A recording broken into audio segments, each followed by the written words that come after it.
네, 안녕하십니까. 소나무당 비례대표 후보 권윤지입니다. 드디어 청년층이 반응하기 시작했습니다.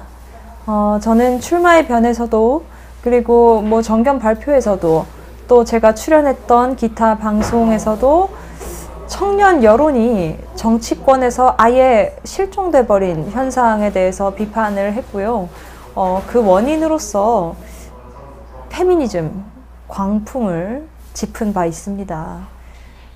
지난 정권 초기에부터 시작됐던 이 페미니즘 광풍이 처음에는 청년 남성 여론을, 그 다음에는 중도 여론을, 그 다음에는 뭐 청년 전체의 여론을 정치권에서 좀 많이 떠나게 했다.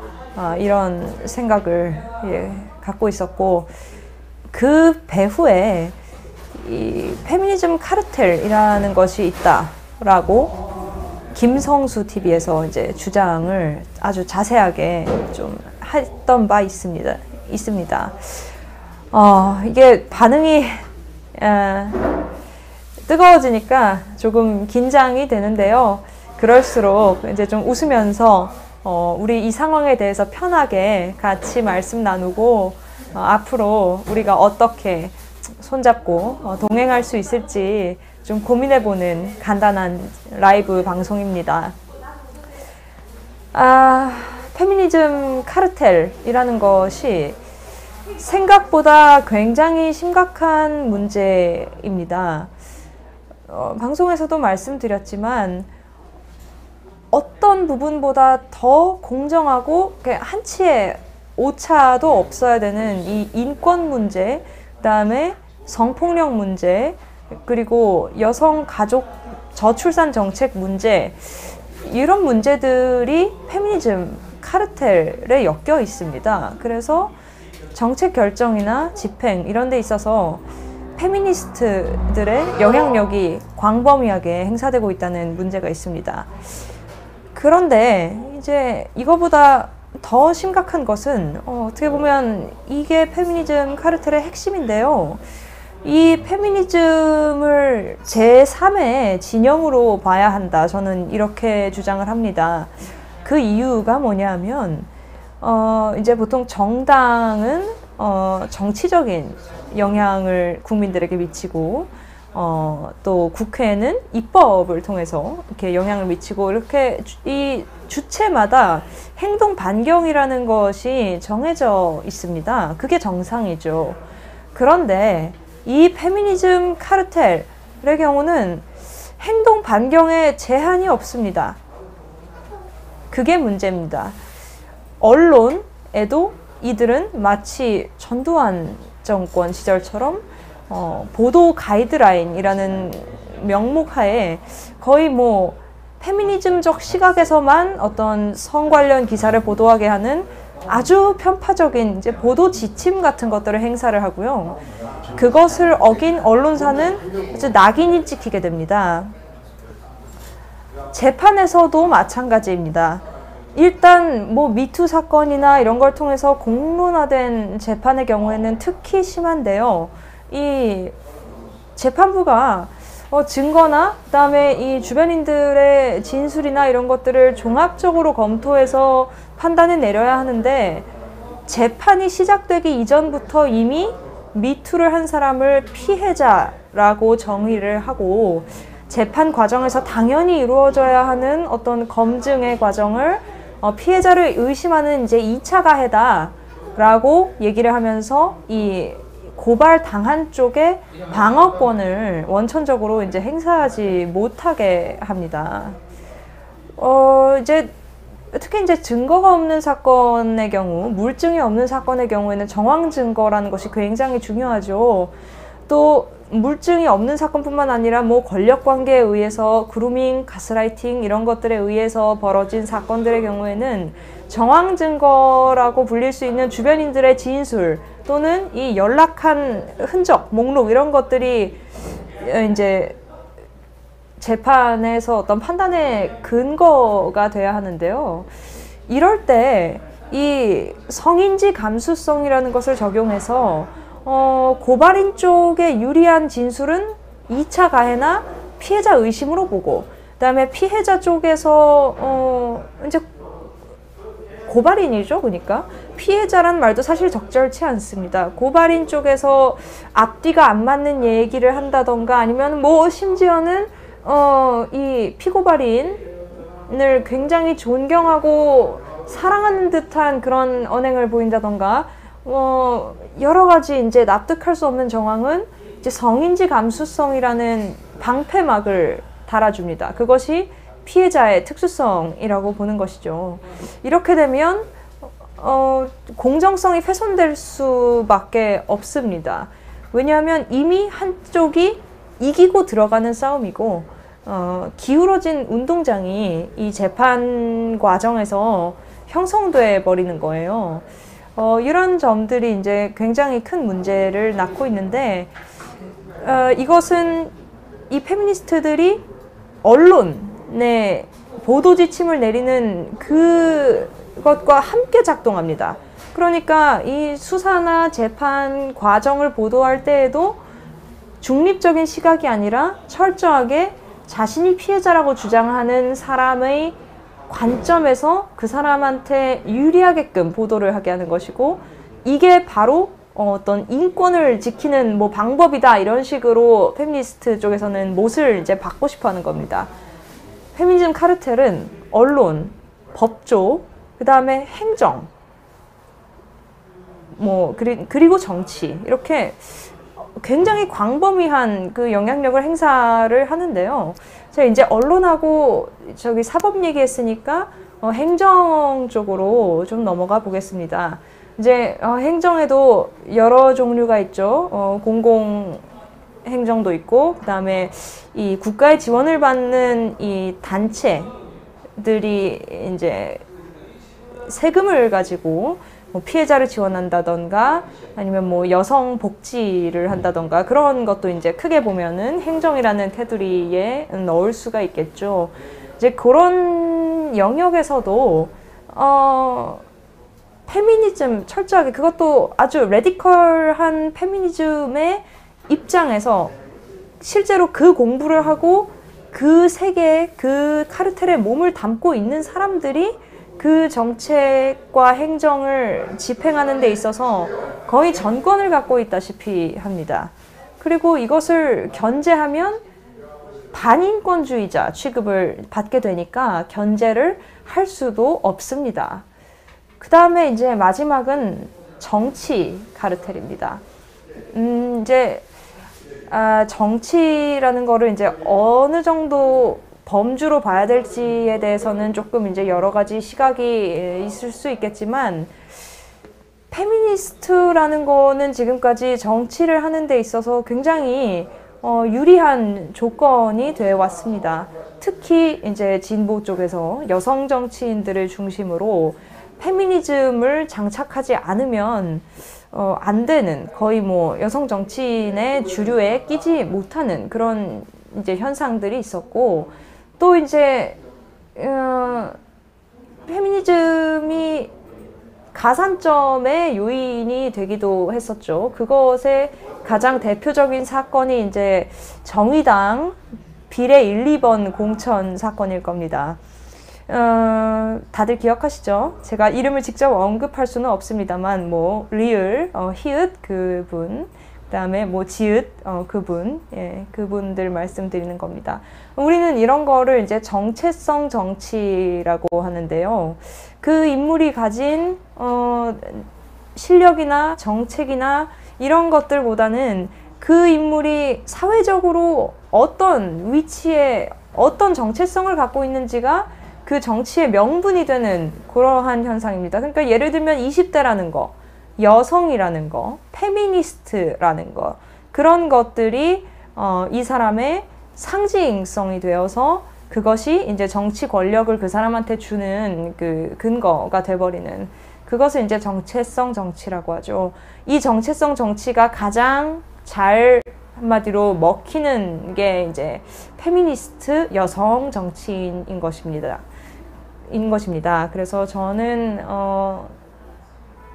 최초의 페미니스트가 아닌, 그리고 젊은 거를 내세우지 않는 정치인이라고 이제 소개해드린 바 있습니다. 그러니까 여성이고 젊어서 비례대표가 된 것이 아니라 비례대표가 되었는데 그냥 여성이고 젊은 겁니다. 이런 정체성 정치는 이 시민들한테 상대적 박탈감을 일으키기가 쉽고요. 그리고 또 반대로 한편에서는 나도 여성이고 나도 20대고 나도 페미니스트니까 나도 권력을 가질 수 있겠다, 이런 근거 없는 욕망을 품게 하기도 해서 시민사회를 상당히 교란시키고 정치를 말 그대로 그들만의 리그로 만들어버리는 아주 중요한 어떤 동력 중에 하나입니다. 그래서 이런 것들에 대해서 저는 페미니즘 카르텔이라고 이름을 붙였고, 이 여러 가지 분야, 언론, 사법, 행정, 정치, 또 시민사회까지 넘나들면서 무소불위의 영향력을 행사하는 이 페미니스트 집단 자체를 제3의 진영이고 제3의 주체다, 이렇게 저는 설명을 하였습니다. 그리고 저는 제가 이제 직접 경험한 바가 많기 때문에 이 설명에 대해서 확신을 갖고 있습니다. 그리고 제 공약 중에 그런 것이 있습니다. 페미니즘 카르텔 해체라는 큰 슬로건 아래에 이제 1번이 성폭력 상담 조직 전면 개편이고요. 2번이 인권위 개혁입니다. 네. 제가 이제 어저께 방송에서 이러한 이제 정견을 굉장히 자세히 밝혔었는데 반응이 매우 뜨거웠었습니다.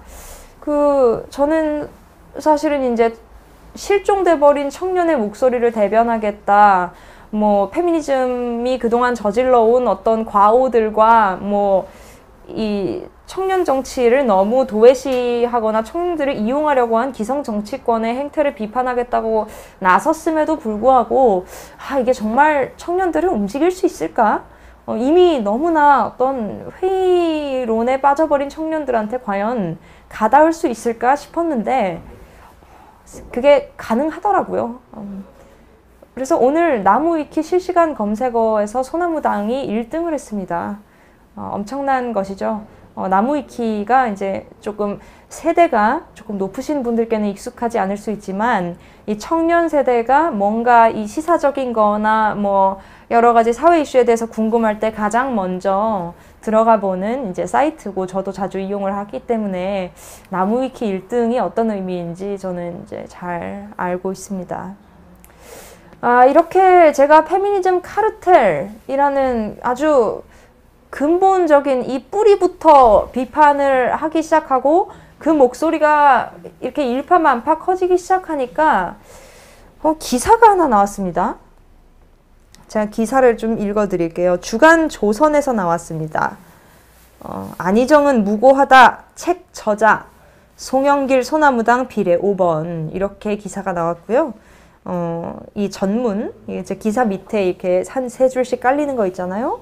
그거를 읽어보니까 송영길 소나무당 영입인재 안티페미니즘 운동가 권윤지, 미투 정면 반박하는 2차 가해성 체계도 비례 5번 받아, 안희정 팬클럽은 지지 호소, 이렇게 이제 나왔습니다. 제가 이 책을 쓴 거 사실이고요. 책 제목은 파괴할 수 없는 것, 안희정 캠프 막내 사무원이 본 페미니즘 광풍 5년이고 작년에 출판됐습니다. 그런데 이 책이 왜 2차 가해일까요? 제가 직접 경험하고, 저는 실제로 안희정 캠프의 막내 사무원이었습니다. 제가 내부에서 직접 경험하고 보고 듣고, 그리고 이 공개되지 않은 진술이나 내막까지도 저는 알고 있습니다. 그러나 그런 것들을 책에 쓰지 않았어요. 제가 책에서 문제 삼았던 것은 이 뭐랄까요, 성적인 일탈이라고 할까요? 그러한 것을 성범죄의 선상에서 이제 바라본 그런 것들을 이제 문제 삼은 것이었거든요. 그래서 저는 이 기사가 그냥 조용히 끝날 것 같지가 않고 이제 또 2차 가해자라는 타이틀이 저한테 계속 따라다닐 것 같아서 사전에 이 이슈에 대해서 조금 제 입장을 좀 정리해서 말씀드리고 싶습니다.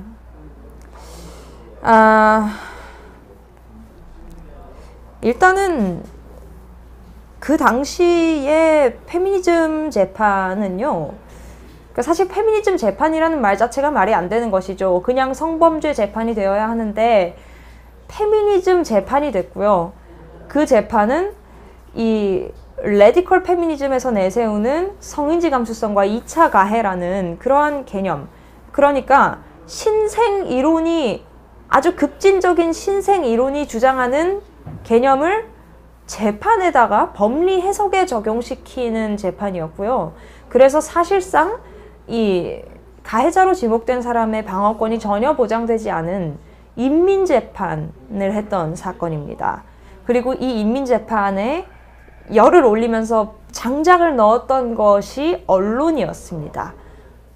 그 당시의 언론은 이 기자가 아니라 이분들이 선생님인가 싶을 정도로 페미니즘 교육 성격의 보도들이 많이 있었습니다.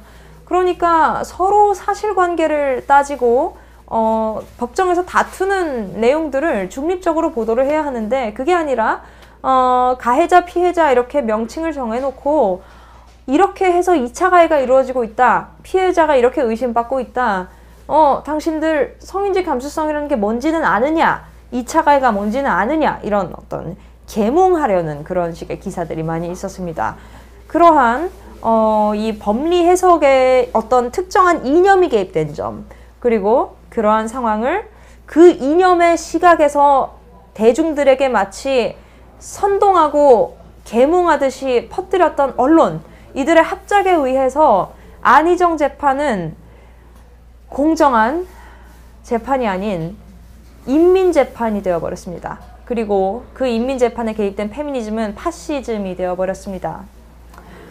네, 그리고 두 번째입니다. 사람들이 묻습니다. 어쨌든 잘못한 거 아니냐? 당신의 그 정치적 우상을 아무리 옹호하려고 한다고 해도 그 사람 잘못한 거 아니냐?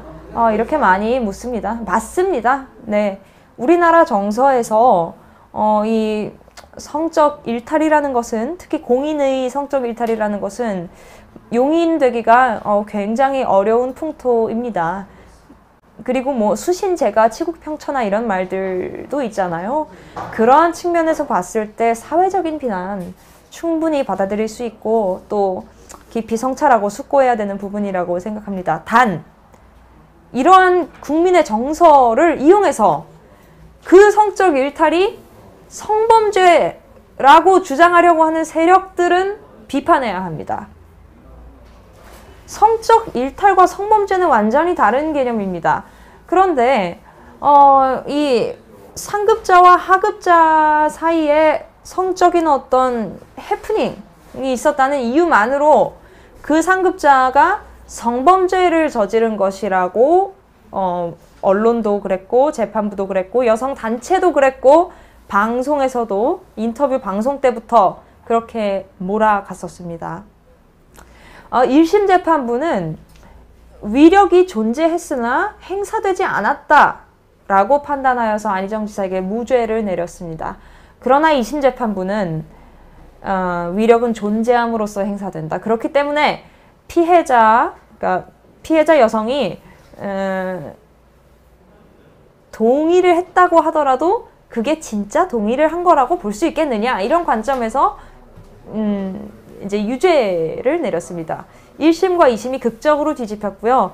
그 1심 무죄가 나오고 2심 공판이 열리는 그때 페미니즘 카르텔의 집중적인 실력 행사, 집중적인 이 발악이 있었습니다.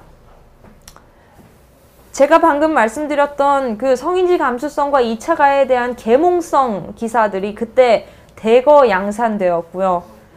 그리고 이 안희정 지사의 배우자 되시는 여사님의 증언을 마치 가해자의 가족이 피해자를 매도하려고 악의적으로 주장하는 것인 양 그 여사님에 대한 인신모독이 공공연하게 이제 자행됐습니다. 그때 이제 2차 가해자로 그때 이제 단지 증언대에 섰다는 이유만으로 2차 가해자로 매도당해서 현재까지도 고초를 겪고 계시고 사회적으로 정상적인 이 루트를 밟지 못하는 분들이 지금도 있습니다. 그런데 이 페미니즘 카르텔은 그들의 이 무리한 주장을 정당화하기 위해서라도 그들이 2차 가해자로 낙인 찍은 그 사람들에게 이러한 누명을 씌웠습니다. 들어보셨을 텐데 안희정 지사를 옹호한 대가로 승진을 했다. 급속 승진을 했다. 뭐 안희정계 의원들한테 보상을 받았다. 자리를 받았다. 권력을 받았다. 이런 식으로 마치 이제 2차 가해를 함으로써 이 남성 중심 사회에서 보상을 받았다는 그런 논리로 근거 없는 그 소문을 퍼뜨리고 있습니다. 아직까지도 그렇고 그 소문이 그냥 커뮤니티나 이런 데서 나는 게 아니라 기사로 나옵니다. 이런 것이 기사화된다는 것 자체가 페미니즘 카르텔이 얼마나 강력한지를 보여주는 것입니다. 정말 이 사건은 사실 아직 끝나지 않은 사건입니다. 뭐 혹자는 이제 그렇게 얘기합니다. 특히 페미니즘 쪽에서 그렇게 얘기를 하죠. 이미 판결이 나온 사건이다. 그런데 뭐 할 말이 있겠느냐. 성범죄라고 판결됐다. 그렇게 얘기를 하지만 재판관은 신이 아닙니다. 그리고 모든 재판에서 결론은 일단 나와야 됩니다. 절차를 따라서 결론이 나와야 돼요. 그 상황이 어땠든지 간에. 그렇지만 모든 이 피의자한테는 방어권이 있습니다. 그것이 제대로 행사되지 못했다면 문제를 제기할 권리가 있고요. 재심이 됐든 아니면 다른 수단을 통한 명예회복이 됐든 자신에게 씌워진 부당한 혐의, 성범죄자라는 혐의를 벗을 수 있는 권한, 권리 누구에게나 있습니다. 그게 민주주의 국가의 표본일 것입니다. 마지막으로 말씀드리겠습니다. 이것은 이제 페미니즘 카르텔의 어떤 전략에 대한 얘기입니다. 페미니즘 카르텔은 제가 말씀드렸듯이 어떤 특정 그 이념을 축으로 사법, 정치, 행정, 언론 이런 데에 모든 이 실력을 행사하고 있지 않습니까? 이들이 실력 행사를 한 것 중에 가장 파괴적이었던 그리고 위험한 그 부분이 성범죄의 범주를 무분별하게 확장시켰다는 겁니다. 이제 중학교, 고등학교 때 성교육을 받으신 청년분들 계시죠? 그리고 어떤 자녀가 성교육을 받은 걸 지켜본 부모님도 계실 거고요. 그 밖의 수단으로도 이제 어떤 이 성폭력에 대한 공익자료 같은 것들을 접해보신 분들도 계실 겁니다. 그런데 보면 성범죄의 종류를 크게 3개로 나눠 놓습니다. 성희롱, 성추행, 성폭행. 그런데 이것은 정말 많은 분들이 잘 모르시는 얘기인데 성희롱은 형사법상으로 죄가 아닙니다. 성희롱죄라는 건 존재하지 않습니다. 성희롱은 여성이 어떤 이 남성의 어떤 발언이나 이런 걸로부터 성적 수치심을 느꼈을 때 이제 성희롱이라고 판단을 하는 것인데요. 사람마다 수치심을 느끼는 뭐 그 포인트가 다르지 않습니까? 그렇기 때문에 이것을 죄로 규정하기는 어렵습니다. 그리고 정말 심한 성희롱이었다면 그거는 모욕죄가 될 것입니다. 그런데 이 페미니즘 카르텔은 성희롱을 성범죄로 이제 오해하도록 했고요. 그 다음에 그 성희롱의 판단 기준 역시 여성의 주관에 모든 걸 맡깁니다. 그래서 예쁘다, 뭐 아파 보인다 이런 말들까지도 성희롱에 포함될 수 있고, 그게 성희롱이라면 그 말을 한 남성은 성범죄자로 낙인 찍힐 수 있는 환경을 만들어 두었습니다. 이렇게 해서 이제 성범죄의 영역이 너무나 확장되다 보니까 남성들에 대한 마녀 사냥이 가능해진 것입니다. 성희롱의 범주를 이 정도로 확장한 데는 이 페미니즘 카르텔이 신봉하고 있는 그 레디컬 페미니즘에서 얘기하는 여성 혐오와 남성 카르텔, 강간 문화 이런 것들이 근거가 됩니다. 그래서 이들은 여성을 대상화하는 예쁘다 이런 말들이 이제 여성 차별과 이 여성에 대한 폭력적 구조의 소산이라고 생각을 하기 때문에 그런 것도 성희롱이라고 받아들이고 그 성희롱을 또 범죄라고 하고 싶어 하는 것입니다. 이 성범죄의 영역이 넓어지는 게 이 성희롱과 실제 성범죄, 그러니까 형사처벌의 대상이 되지 않는 것과 형사처벌의 대상이 되는 것을 다 섞어 놓아서 누구든지 어떤 남성이든지 여성이 말만 하면 성범죄자가 될 수 있게 하는 거, 그거 있고요. 그 다음으로는 여성의 진술만으로 남성에 대한 유죄 판결이 너무 쉽게 내려질 수 있는 환경을 만들어 뒀습니다. 그것은 이 성인지 감수성론 때문이에요. 2차 가해 이런 것 때문입니다. 그래서 재판부가 성폭력 사건만 맡게 되면 페미니즘 카르텔의 눈치를 보게 만드는 겁니다. 그래서 증거 없이도 남성을 낙인 찍기가 너무 쉬워지는 것이고요. 그 다음에 또 이게 공론화가 됐을 때 언론에서 철저하게 페미니즘 카르텔에서 제시한 그런 보도 지침에 따라 사건을 처리하기 때문에 일단 고발이 되는 순간 그 남성이 무고하더라도 사회적으로 매장돼 버리는 그런 상황까지 발생하는 겁니다. 그러니까 이렇게 성범죄의 영역을 넓히고 성범죄를 판단하는 과정에 있어서 비판적 검증 과정을 삭제하고 여기에 언론이 가세해서 어떤 남성이든 낙인 찍을 준비를 하면서 우리나라는 잠재적 페미니스트들이 원하는 잠재적 성범죄자들의 나라가 돼버린 것입니다. 그 성범죄자들이 알고 보면 무고하고 선량한 우리의 이웃 시민인데도 말입니다. 그래서 저는 이러한 문제들을 꾸준히 지적해 나갈 것입니다. 단지 정무적인 판단 하에 떠나버린 청년 민심을 잡아오겠다 이런 의도, 선거 상황에서는 이제 그런 의지도 중요하겠죠. 그러나 제가 이러한 개혁을, 이 레디컬 페미니즘 카르텔에 대한 근본적인 개혁을 필요로 한다고 외치는 이유는 이것이 국가의 근간을 흔들 수 있는, 그리고 우리 시민사회를 파괴할 수 있는 중대한 문제이기 때문입니다. 그러니까 인권의 사각지대가 너무나 많아지게 되는 거예요. 예를 들어서 누군가가 어느 누구든 억울한 일이 생겨서 인권위에 진정을 넣을 수 있습니다. 그랬을 때 인권위 구성원들이 그 페미니스트들 혹은 그리고 지금은 이제 인권위원회 또 망언이 보도된 바 있죠. 이것은 이제 페미니즘과는 이제 크게 상관없는 망언이었는데, 그러한 인권위원들이 이 국민의 처우를 구제하고자 한다면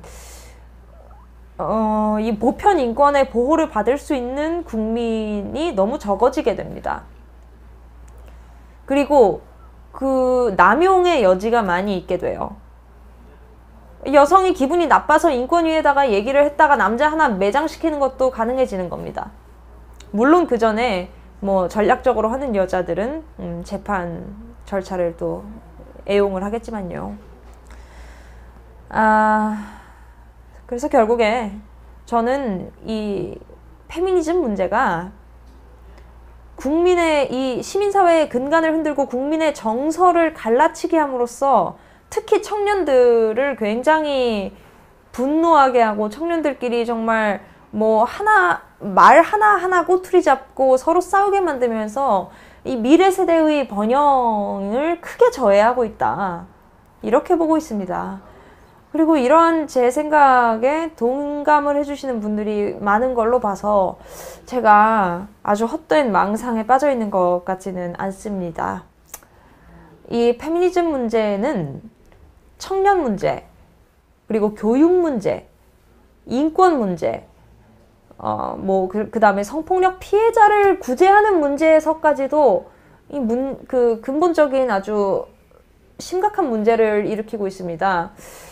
제가 성폭력 상담소의 실체에 대해서 잠시 이제 예전에 소개해드린 바 있었는데, 성범죄 피해를 입고 센터를 찾아온 여성들한테 여성주의 상담을 한다는 명목으로 페미니즘을 가르칩니다. 그리고 페미니즘의 투사가 돼야 된다고 종용하기까지 합니다.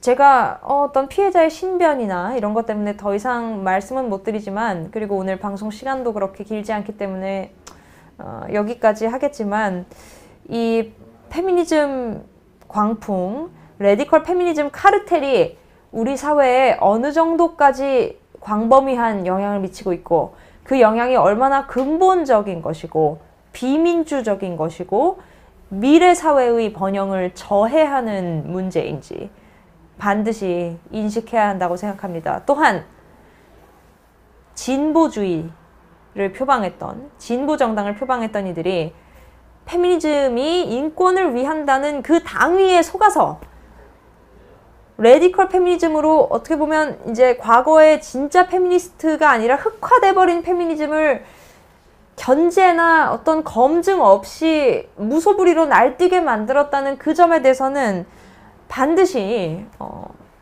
책임질 사람은 책임지고 사과할 사람은 사과하고 수정해 나가면서 다시 사회 통합의 길을 고민해야 한다고 생각합니다. 저는 소나무당의 이름으로, 그리고 비례 후보 권윤지의 공약으로 그 일을 제가 해나가겠습니다. 그렇게 해서 청년들의 목소리를, 평범한 보통 청년들의 목소리를 되살리고, 페미니즘이나 어떤 이념 갈등을 떠나서 정말 현안, 청년들이 처한 시급한 현안을 고민하게 할 수 있는 장을 만들고, 진보주의가 그동안 간과했던 점을 수정해 나가면서 진정한 발전적인 정치를 열어가겠다고 약속드립니다. 마지막으로 제 어제 방송을 들으시고 많은 공감을 해주시고 문제의식을 공유해주신 청년 여러분들께 깊이 감사드리며 앞으로 더욱 적극적으로 소통하도록 하겠습니다. 정말 마지막으로 이 FM 코리아 유저 여러분들, 어제 좀 핫했죠? 이제 저도 다 봤는데, 어쩌다가 이제 어떤 분은 신기하게 제가 소아암 환우에 이 머리카락 기부해가지고 제 머리 짧은 거라고 그 얘기도 해주시더라고요. 근데 이제 댓글을 보니까 저의 이 정치 성향과 제 정체성에 대해서 굉장히 궁금해하는 분들이 많았습니다. 난 이런 스탠스의 여자 처음 본다. 이런. 그래서 질문을 저한테 주시면 제가 나중에 그 질문들을 모아서 이 마치 신문식답, 뭐 백문백답이 돼도 좋고요. 이렇게 이 질의응답하는 소통 방송을 조금 해볼까 합니다. 저에 대한 질문은요, 그 방송 하단에 공지 링크 고정 댓글에 제 메일 주소를 남겨두겠습니다. 거기다 해주시고 그 질문을 이제 며칠간 취합해서 한번 이 미친 여자는 뭐냐? 도대체 어디서 이런 이상한 여자가 나타난 거냐? 이런 거에 대해서 제가 한번 자유롭게 재밌게 질문 답변을 해보는 방송을 또 구상하게 됩니다. 그럼 오늘 라이브는 여기서 마치겠습니다. 다들 행복한 밤 되세요. 감사합니다.